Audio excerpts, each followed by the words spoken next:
விடுதலை சிறுத்தைகள் கட்சியின் சார்பிலே தமிழ்நாடு அரசுக்கு நாங்கள் விடுக்கிற வேண்டுகோள், வன்கொடுமை தடுப்பு சட்டத்தின்படி இந்த பாதிக்கப்பட்ட குடும்பத்தினருக்கு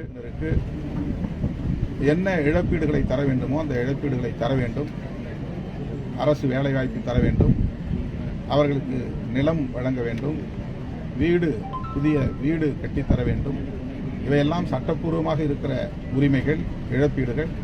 எனவே அதில் எந்த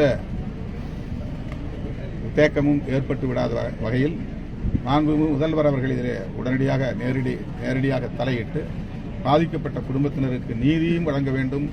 அவர்களுக்கான பாதுகாப்பையும் உறுதிப்படுத்த வேண்டும். கூலிப்படையினரால் இவர்களுக்கும் உயிருக்கு ஏதேனும் ஆபத்து ஏற்படுமோ என்கிற அச்சம் நிலவுவதை பேச்சிலிருந்து காண முடிகிறது. இந்த வழக்கை ஒன்றுமில்லாமல் ஆக்க வேண்டுமானால் இவர்களை அச்சுறுத்தி நிலைகுலைய வைக்க வேண்டும் என்று அவர்கள் முயற்சிக்கலாம் என்ற சந்தேகம் இருக்கிறது. எனவே அவருக்கு ஒரு பாதுகாப்பு, ஆயுதம் தாங்கிய போலீசார் கொண்ட பாதுகாப்பு வழங்க வேண்டும்.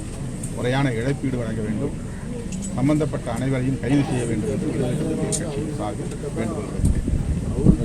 இப்போது 4:30 மணி அளவில் எனது தலைமையில் நெல்லையில் இந்த கோரிக்கையை வலியுறுத்தி விடுதலை சிறுத்தைகள் கட்சியின் சார்பில் ஆர்ப்பாட்டம் நடைபெறுகிறது.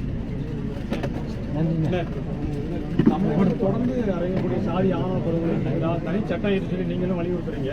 பல்வேறு தோழமை கட்சிகள் வலியுறுத்தி அது சம்பந்தமாக தற்போது அந்த வன்கொடுமை தடுப்பு சட்டத்தில் சிறப்பு தனிச்சட்டம் இருக்கிறது வாய்ப்பு. வன்கொடுமை தடுப்பு சட்டம் வேறு, ஆணவ கொலைகள் தடுப்பு சட்டங்கிறது எஸ்சிக்கான சட்டம் இல்லை. அது மொத்தத்தில் சமூகத்தில் எந்த சாதி இன்னொரு சாதியை விட்டு திருமணம் பண்ணாலும் கொலை நடக்கும். அது எஸ்சி வர்சஸ் ஓபிசி என்று நடப்பதில்லை. பட்டியல் சமூகத்தினருக்கும் பிற சமூகத்தினருக்கும் இடையிலே நடக்கிற காதல் விவகாரங்களில் மட்டும்தான் இந்த ஆணவ கொலைகள் நடப்பதாக நாம் கருதி கொண்டிருக்கிறோம். அது வேண்டுமானால் அதிகமாக இருக்கலாம். ஆனால் ஓபிசி சமூகத்திற்குள்ளேயே காதல் திருமணங்கள் நடந்தால் படுகொலைகள் நடக்கின்றன. அது இந்தியா முழுவதும் நிகழ்கிறது.